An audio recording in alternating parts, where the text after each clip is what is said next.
Okay. Du skal vide, at demokratiets flag er vantros og politistisk flag. Både fjern og nær ved, at islam og demokrati er to forskellige religioner. Islam er Allahs styre af sin tilbeder, mens demokratiet er ateisternes forsøg på at ændre Allahs religion, så den passer efter menneskernes lyst og begær.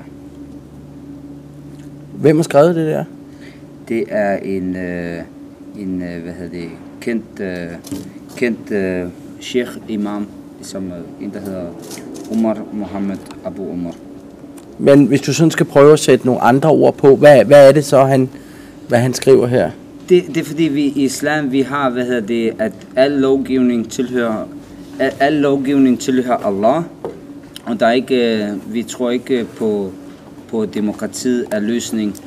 Vi tror på at islam, som vi har bekendt os til som muslimer, la ilaha illallah Muhammad Rasulullah, som betyder, at vi bevidner, at Allah er den eneste Gud, der er værdig at blive tilbedt, og profet Muhammad sallallahu er hans sidste sendebud. Så det vil sige, vores liv og vores handlinger og vores regler, dem vi skal følge, det er ifølge Koran og profetens sædvane.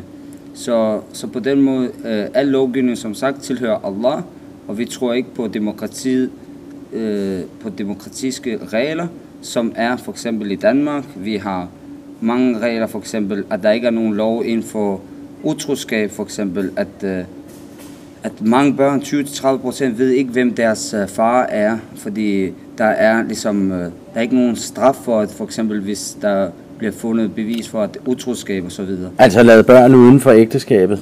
Ja, men altså for eksempel en person har, der er mange børn, som, uden for ægteskabet, fordi mange børn ved ikke, hvem deres far er. Altså i Danmark, der er mange, der ikke ved, hvem deres far er, og så videre. Og så har vi nogle regler, for eksempel dyresex, som er ikke blevet stemt for, at det er forbudt.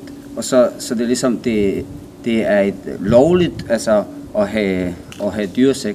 Og så har vi kvindeundertrykkelse faktisk også i demokratiet. Godt nok, måske griner med. Jamen nu er der jo nogen, der vil sige, at kvindeundertrykkelsen, det er noget, som kommer fra islam. Ja, det tænkte jeg nok, da vi kom, men jeg synes ikke, at kvindeundertrykkelse kommer på inde i tørklæde. Jeg synes, det kommer på, som vi ser, at den kommer på Istagade, for eksempel, det er frit, så længe de kan betale skat, så... Altså det du taler om, det er de prostituerede på Istagade? Ja, lige præcis, og det er lovlige bordeller og sådan noget. Er det ikke kvindeundertrykkelse?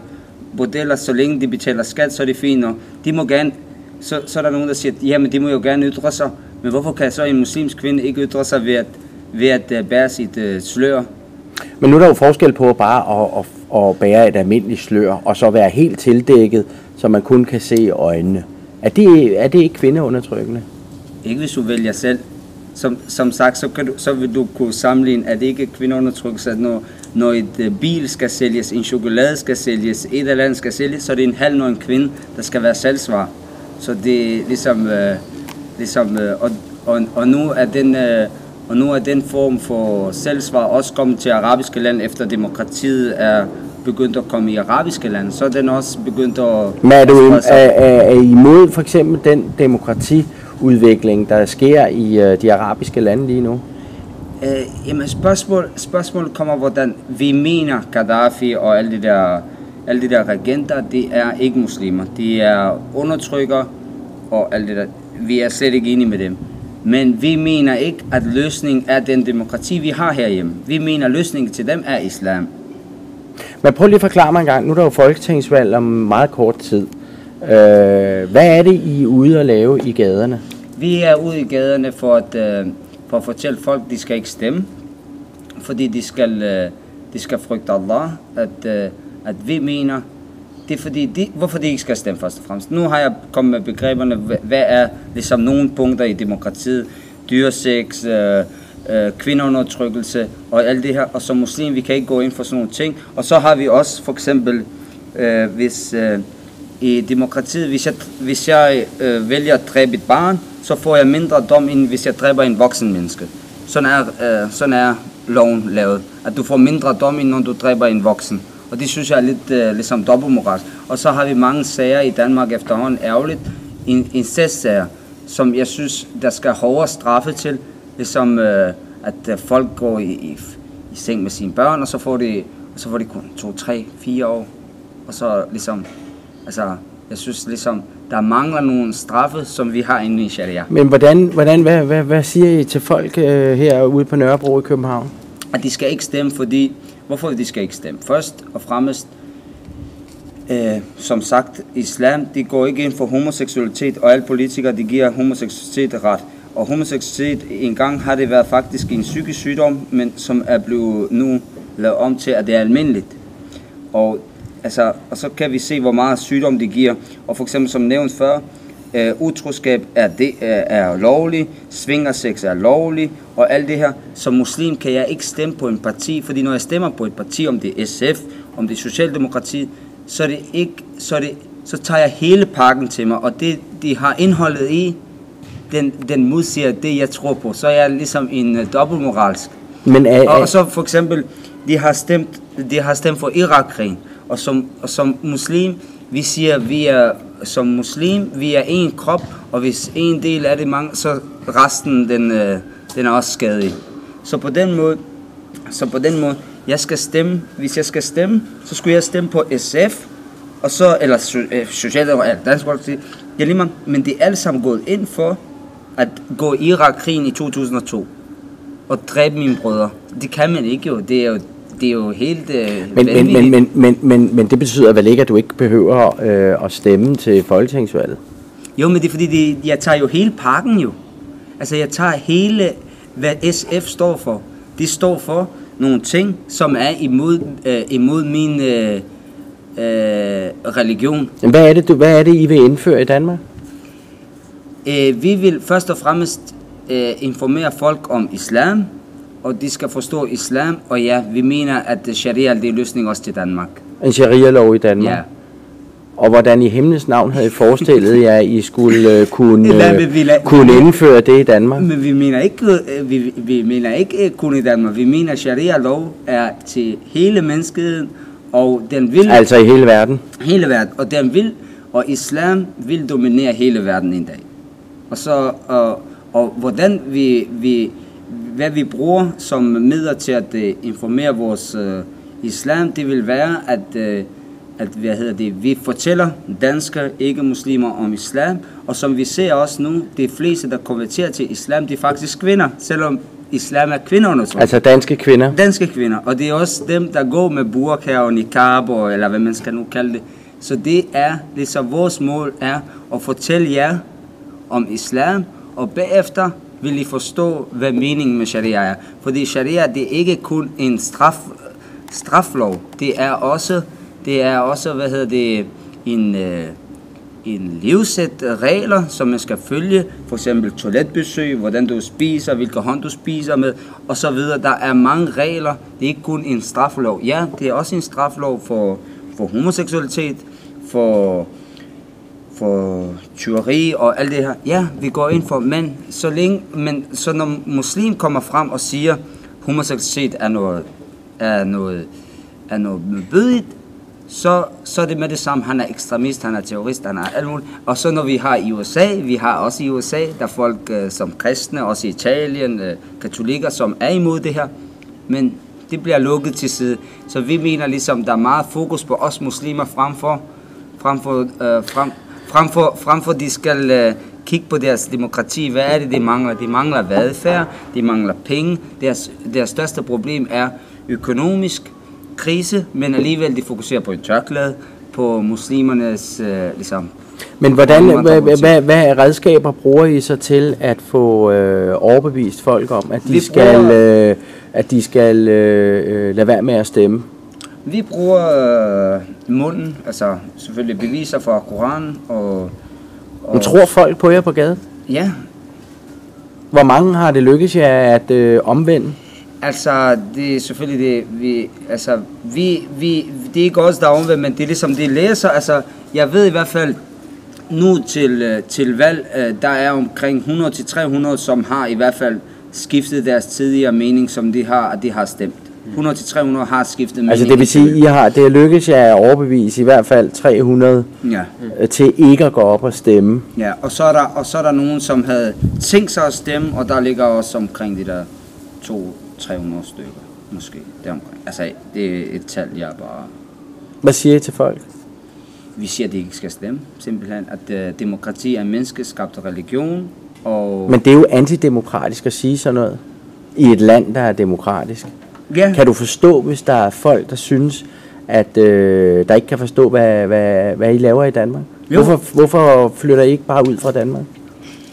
Jo, men så vil jeg stille et spørgsmål omvendt. Så vil jeg sige, hvad i alverden laver danske soldater og amerikanske soldater i vores land? De laver missionærer for demokratiet. Vi missionærer for islam. Men vil det ikke være bedre at leve et sted i verden, hvor at der er tættere på sharia-lov end Danmark? Jo, men I skal også lære om islam, fordi vi mener, islam også er til jer. Det er det, der er hele ideen med det. Ja. For at være helt ærlig, så en muslim må ikke bo her uden at informere om islam. Det er forbudt for os at bo her, hvis vi bare skal hive kontanthjælp og bare sidde og spise shawarma og så videre. Nej, vi skal være ude og aktive og fortælle om islam. Og ja, og så bagefter vil I lære, ligesom mange andre danskere, som har lært islam, ligesom er løsning. Og det følger ligesom... Men hvad siger du så til de muslimer, som stiller op til folketingsvalget? Der er både SF og Socialdemokrater og Venstre og Konservative. For eksempel Naser Khader fra Konservative, og der er Øslem fra SF. Hvad er de stiller op og bruger de demokratiske spilleregler? Ja, hvad synes du så om dem? De er også muslimer? Nej. De er ikke muslimer? Nej. Hvorfor er de ikke muslimer? Først og fremmest, Naser Khader. Han er ikke muslim. Han hverken beder en muslim for at være muslim. Ved du, om han beder? Ja, han kommer ikke. Han siger selv, ligesom, han kommer aldrig i moskeen. Det siger han selv. Det har han også åbent sagt i fjernsyn og så videre. Der er nogle regler for at være muslim. Du skal kende til din grundsten, som er tawhid. Og hvis han kendte til det her, så vil han ikke kunne gå ind i parlamentet. Fordi så har han allerede der sagt, jeg er en bedre lovgiver end Allah. Jeg er en bedre lovgiver end Allah. Jeg har nogle love, som er bedre end min. Og som muslim, vi kan ikke sige, fordi al lovgivning tilhører kun Allah. Han er den bedste lovgiver. Og det er derfor, vi har bekendt os til den tro. Men det er en yderliggående form for islams. Altså, I er det, man kalder salafister. Nej, jeg vil ikke, det er nogle begreber, som vi kommer fra folk. Men lever I ikke efter salafismen? Vi lever efter Koran, som den står. Teksterne, som de står, og som profeten Muhammed sallam og hans disciple dyrkede den. Men det er også det, salafister gør? Ja, så om du kalder det salafister, eller hvad du gør. Altså, vi har også danske... Men vil du afvise, at I er yderliggående? I vil jo, med andre danskers øjne, der vil I blive betragtet som ekstremister eller islamister. Men det er deres mening, men så længe jeg ikke er gået ud over min religions leveregler, som du kalder mig ekstremist, fundamentalist, jeg er ligeglad. Fordi så længe jeg dyrker min religion, så er jeg ligeglad. Ja, jeg er ekstremist, jeg er fundamentalist. Hvad skal jeg gøre? Jeg er ekstremist, det betyder, at jeg yder ekstra for min religion. Jeg går ud og prædiker, ja, så er jeg ekstremist. Og fundamentalist, jeg dyrker min grundsten, som er tawhid. Ja, så er jeg fundamentalist og ekstremist, det kan jeg ikke løbe væk fra. Hvis det er sådan, så er det. Altså. Jamen det er jo det er masser af danskere, de er bange for. De er bange for, at du sidder med en bombe i din lomme, som du vil smide i morgen eller i overmorgen. Kunne du finde på overhovedet at bruge våben i din kamp til at opnå dine mål? Nej, vores kamp er at informere folk om islam, og så samtidig bruge de redskaber, som vi har ifølge Koran og Sunna, og så ligesom prædike det ud til folk, så de forstår islam. Og det er der især mange danske kvinder, der har taget til sig. Altså, der er også mænd, men altså... Og så ligesom... Så mit spørgsmål er, hvorfor det er danske kvinder, der vælger islam, hvis det er kvindeundertrykkelse? Men er I begge to dansk gift? Ja. Med konvertitter? Ja. Og vi er gift og de var muslimer før, eller i hvert fald for min vedkommende før jeg kendte hende. Så det er ikke på grund af, som der kommer meget propaganda, ligesom at det er fordi, man har været kæreste og så videre, så de konverterer til islam. For min vedkommende er det i hvert fald ikke sådan. Hvor mange, har I noget tal på, hvor mange ved I, der konverterer sådan om ugen? Altså, det er forskelligt. Altså, jeg kan ikke sige til dig, hvor mange, men der er mange, altså, der konverterer. Jamen, er det 5? Er det 2? Er det 10? Er det 100? Altså, det er forskelligt. Det er fordi, der er også en måde at konvertere på. Konverterer du på grund af kærestens skyld? Konverterer du på din overbevisning? Jeg betragter dem, der konverterer, kun dem, der konverterer overbevisende. Ikke at de konverterer på grund af venskab og så videre, og så det beder ikke. Fordi vi betragter ikke en muslim som muslim, hvis han ikke beder. Hvis han beder ikke, så vi betragter ikke ham som muslim. Så dermed har vi ikke så mange muslimer i Danmark. Ligesom, vi mener ikke, at det er kun navn, der gør dig til muslim. Vi mener, ligesom der er nogle handlinger, du skal udføre, for at du kan være muslim. Men hvor mange er der af jeres slags, som altså, du har kendskab til, bare her i Københavnsområdet? Jeg vil spørge, hvad mener du med hvilke slags? Som er yderliggående og som... Jamen, så lad mig spørge på en anden måde. Hvor mange, tror du, der har den holdning, at der skal indføres en sharia-lov i Danmark? Men det er ikke kun i Danmark. Vi mener, at loven... Men hvis vi nu taler om Danmark? I Danmark, jeg ved ikke... Jeg tror, der er mange, der vil ønske det, men de tør ikke også sige det. Jeg tror, vi er 10.000. 10.000? Det anslår du? Ja. 5-10.000. I Danmark? Ja. Men så er I jo godt på vej, kan man sige, til at omvende det danske samfund. Ja. Men man kunne spørge sig selv, der er folketingsvalg, hvorfor har I ikke bare fået de underskrifter, de godt 20.000 underskrifter, der skal til, for at man kan stille op til folketingsvalget, og så stiller op og får en masse stemmer ind, så kan I bestemme det hele, hvis I får 90 mandater? Ja, det er et godt spørgsmål, men spørgsmålet er, at der er nogle regler alligevel, jeg skal leve efter. Islamiske regler? Ja, islamiske regler, jeg skal leve efter. For eksempel, lad os antage, at hvis jeg skal gøre det, som du siger, så alligevel er der nogle regler, som jeg skal følge grundloven. Og grundloven er den højeste lov i Danmark. Jeg kan ikke sige, at sharia er, så kan jeg ikke komme i magten. Så de to ting, demokrati som Pia og sharia, kan jeg elsker Pia Kjærsgaards ord. Hun siger, demokrati og islam kan ikke gå hånd i hånd, og hun har ret. Og hun har ret. DF har ret. Det er fuldstændig sådan, det skal forstås. Du har tidligere sagt, at du havde respekt for Pia Kjærsgaard, ja. Er det korrekt? Ja. Hvorfor har du respekt for Pia Kjærsgaard? Fordi hun er ærlig. Pia Kjærsgaard, hun er ærlig. Hvorfor? Hun siger lige ud, vi er fjender af islam. Hun kan ikke lide muslimer.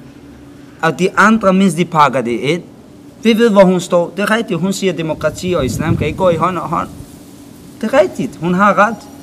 Hun har forstået teksternes budskab. Det er rigtigt.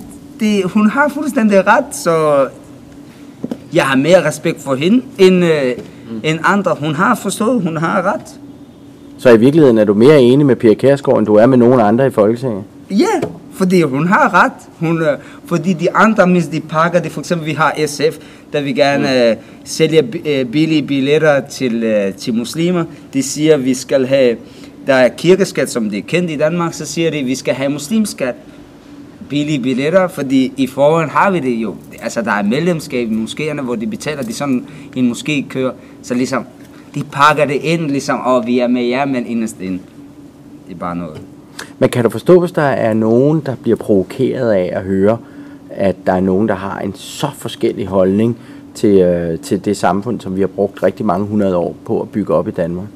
Og tænker, hvorfor tager du ikke bare din kuffert og smutter ud af landet nu? Jo, men så kommer det tilbage igen. Så hvad i alt verden gør danske soldater i vores land? Så det er det samme. Selvfølgelig, men selvfølgelig kan jeg godt forstå det, men så siger man demokrati. Ja, men I har jeres demokrati, som I siger. Ja, fint. Men I siger, der skal være religionsfrihed, der skal være ytringsfrihed. Men når jeg ytrer mig, så er jeg ekstremist, så er jeg fundamentalist, så er jeg terrorist. Men du har lige sagt, at du er fundamentalist. Men hvilken måde, at jeg lever efter min Koran, som er Allahs lov og regler. Så på den måde, hvis du beskriver mig som fundamentalist, så er det. Har I nogen planer om at prøve at få indført sharia-zone, ligesom man har gjort i London? Hvorfor ikke? Hvor kunne du forestille dig, at der skulle være en sharia-zone? Der, hvor muslimer ville have det, altså jeg synes det er en glimrende idé. Men er det noget, I arbejder på? Nej, fordi det er ikke et flertal, men når hvor kunne det for eksempel være, hvis det skulle være her i København? Det kunne være Mjølnerparken, det kunne være Blågårdsplads, det kunne være Gellerupparken, det kunne være mange ting. Altså. Hvad siger I til de der klistermærker, der er blevet sat op på... Budskabet er fint. Jamen, de klistermærker, som er blevet sat op på valgplakaterne af Øslem for eksempel og andre. Jamen, vi synes, det er fint, fordi det er budskabet. Det er ikke kun... Det, der viser I, at I er modstandere af demokratiet. Ja. Og I er modstandere af demokratiet. Så dem, der har gjort det, kan du forstå, hvis der er nogen, der budskab. Kan du forstå, hvis der er nogen, der bliver dødprovokeret af at høre, at man er modstander af demokratiet? Fordi det ligesom er det hele, vores grundlov og land er bygget op omkring. Så siger jeg bare tilbage, at det ikke er ytringsfrihed. Ytringsfrihed gælder ikke mig, men det gælder dem, når de skal tegne profeten. Nu kan man så sige, at det er holdninger, men I praktiserer det også i hverdagen. Ja. Hvad er, altså, sådan en som, hvordan bliver en politiker som Naser Khader betragtet i det miljø, I han befinder jer i? Han bliver betragtet som ikke muslim. Men han er ude på, han vil jo gerne have bekæmpet sådan nogen som jer. Ja. Det gør han også. Hvornår tror du, det vil lykkes jer at komme til ende i jeres mission i Danmark? Det ved jeg ikke, men det kræver, at vi er mandfolk nok og tør komme ud med vores meninger og holdninger. Og ærgerligt, der ikke er så mange, der gør det, men det kommer, inshallah, så jeg ved ikke, hvornår. Tror du når at opleve en sharia-lov i Danmark, eller bare en sharia-zone? Det tror jeg. Sharia-zone tror jeg på. Det tror jeg. Hvad er forskellen på jer og på Hizb ut-Tahrir for eksempel? Vi er dem, der følger Koran og Sunna bogstaveligt. Det vil sige teksterne. Hvis du ser Hizb ut-Tahrir, de går ikke med skæg og så videre og traditionelt tøj og de går ikke op i teksterne bogstaveligt. De er sådan mere integreret. Ja, altså, men er I mere yderliggående end Hizb ut-Tahrir? Hvis man siger yderliggående, det kommer an på, hvad man ligger i ordet. Hvis man mener, om man praktiserer islam mere, så ja. Så er de i virkeligheden nogle islamske ja. Okay. Skal jeg sige? Ja. Hvad gør du nu? Du har jo en søn. Ja. Hvad gør du, når han skal i skole? Og i børnehave og sådan noget? Skal han det? Ja. Hvad når han skal i skole? Skal han så i en dansk skole? Det har vi ikke tænkt over. Men det skal han sikkert. Okay, det kan man godt forene. Ja. Det kan man godt. Men selvfølgelig er der nogle regler, når de bliver lidt større, at der er nogle ting, men man kunne selvfølgelig også vælge arabisk skole, så det kunne godt ligge i overvejelse. Jeg skal lige vende tilbage til det med kvinderne og konvertitter. Hvor mange danske konvertit-kvinder kender I? Jeg kender ikke kvinder, men jeg vil i hvert fald mene, jeg kender mange, der er gift med konvertitter, og de fleste konvertitter, der bærer burka. Det er flest, det er generelt burka, det bærer konvertitter og somalier. Der er selvfølgelig også andre, men danske kvinder. Men danske kvinder, og det er det, der ligger til mig til ligesom at spørge, hvorfor? De har jo haft en demokrati, som I har prædiket om og talt om, og de har haft en fri, og alt det her, men hvorfor kommer de så lige pludselig og tager en burka på? Hvorfor? Ja, fordi de bliver presset til det.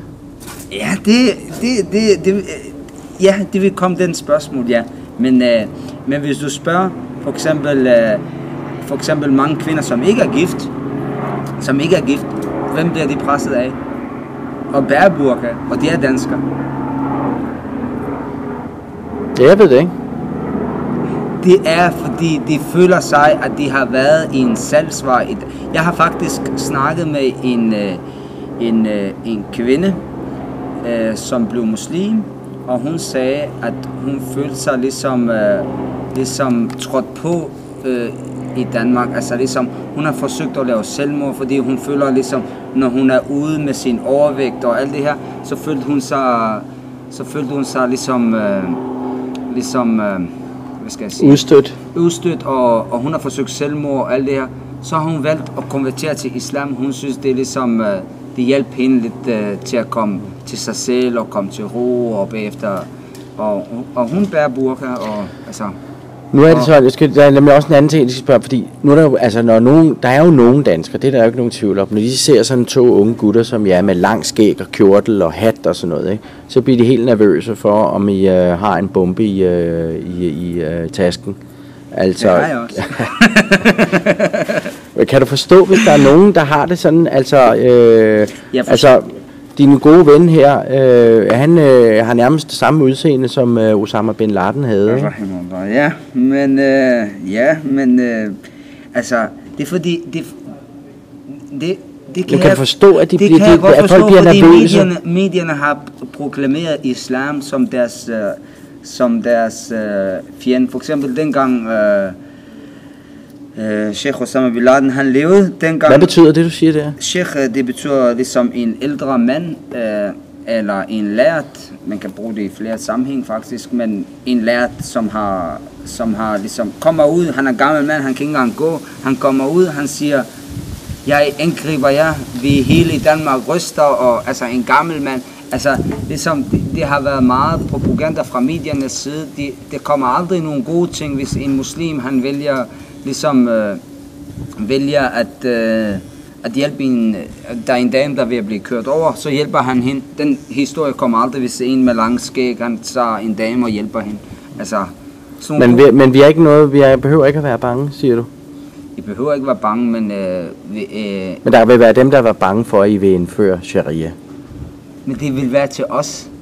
Altså, sharia, det er jo, at vi skal missionere, at de vil forstå, hvad sharia er, så den vil ikke sådan... Men I vil fortsætte kampen med at gå ud og missionere i gaderne i her? Ja. Hele valgkampen? Hele valgkampen. Okay. Som muslim, vi som sagt før, ikke? Det er jo ligesom, vi mener, at SF, Socialdemokratiet, Dansk Folk, alt sammen, de har blod på hænderne, fordi på grund af krigen, og så vil jeg sige til de muslimer, der stemmer, jeg vil sige, frygt Allah, se hvad demokratiet har indbæret i vores land. Ligesom de har ikke indbæret den form, som den budskab, de kom med. Se nu for eksempel i Irak, hvad der skete. Er det blevet forbedret med den demokrati, de prøvede at indføre?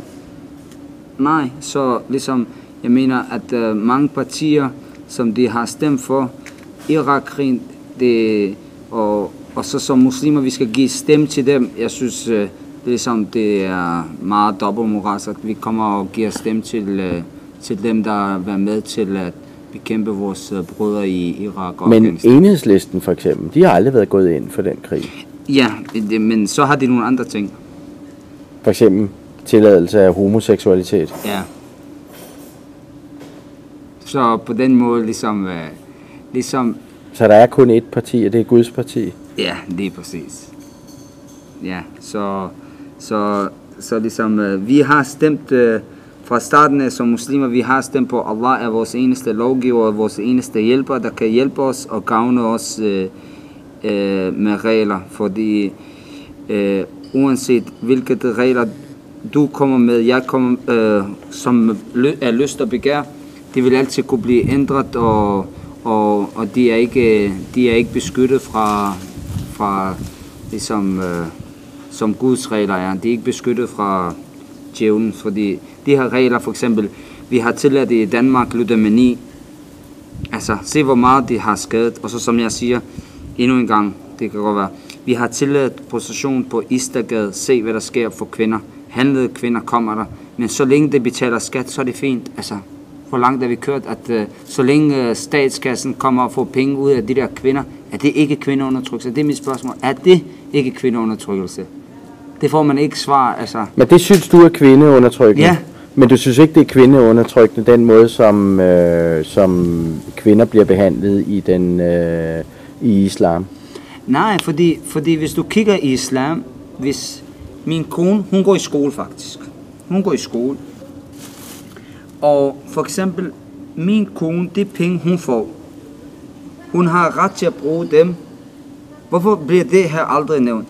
Hendes penge er hendes penge. Det vil sige, hun skal ikke købe mad for dem. Hun skal ikke købe tøj til sig. Min pligt er at forsørge hende. Min pligt er at give hende tøj, give hende mad, forsørge hende og alt det her. Og det hun tjener ekstra ved siden af, det er hendes penge, som hun kan bruge, hvad hun vil. Jeg har ikke magt over hendes penge. Det har jeg ikke. Det kommer aldrig i medier. Det bliver aldrig fortalt sådan nogle ting. Fordi de kender ikke ligesom til islam. De har taget nogle ting, og så for eksempel, så hvis vi begynder at tage noget ud fra demokrati, så ser det også meget værre ud. Jo, men der vil være de kvinder, der siger, jamen altså for helvede, jeg vil gerne kunne gå på stranden og have en bikini på og blive brun på kroppen. Jamen, det er dem, der ikke er religiøse. Ja, det er jo dem, men du finder ikke en muslim, der... Jo, der er nogen, altså muslimer også med tørklæde, ja, men de har nogle strand for kvinder. Der er også, de kvinder har ret til at gå på strand, men det er adskilt, fordi vi ved godt, hvad det indebærer, at kvinder er mixet med mænd. Vi ved godt, at djævlen altid kommer ind, og der sker nogen, og lige pludselig, du er en gift mand, han er en gift mand, og så lige pludselig, du falder for din nabos kone eller et eller andet, og så lige pludselig får hun et barn. Og så, som sagt, mange danske børn ved ikke, hvem deres forældre er, og der er ikke en lovgivning, der forbyder utroskab. Det vil du gerne have? Ja, det vil hjælpe for vores børn. Ligesom altså... Jo, men der er jo nogle ægteskaber, som er fuldstændig dårlige. Ja. Der skal mor og far vel ikke være sammen, hvis det går ud over børnene? Nej, islam, det er tilladt at blive skilt. Det er ikke det, jeg mener. Men det, jeg mener, at det er utroskab. Utroskab. Jeg snakker om, du er gift, eller har levet sammen med din partner i mange år, og så lige pludselig, hun har været til fest, og så videre, og så lige pludselig, så har hun været sammen med Thomas Brian, eller whatever. Og så lige pludselig, hun ved ikke, hvem det er, og hun ved ikke, hvem faren er, og så lige pludselig, så skal vi kigge på det der efterspor, hvad hedder det der program? Sporløst, og så skal barnet ledes efter alle mulige steder, og barnet, altså, han er 18-20 år, han ved ikke, hvem faren er, altså. Jeg synes, det har skadet meget for samfundet. Hende der damen, som I mødte i dag på cyklen, hvad sagde hun til jer? Ja, hun sagde, hvorfor... Altså, jeg tror, det er ham, der snakker med hende. Jeg ved ikke, jeg kom bare lige pludselig ind i... Hun sagde, at hvorfor kommer du ikke op og melder dig det? Ja, hun sagde, hvorfor du ikke samler 20.000 stemmer. Og så stiller op for din synspunkt, og så må vi se, hvor langt det bærer. Og så det var mig, der svarede hende, at alligevel er der nogle begrænsninger, selvom jeg vil gerne komme ud med de synspunkter, så er der grundloven, som i Danmark er, ifølge danskerne, ikke ifølge mig, men ifølge danskerne er den højeste lov. Men mens vi siger, at Guds lov er højere end grundloven.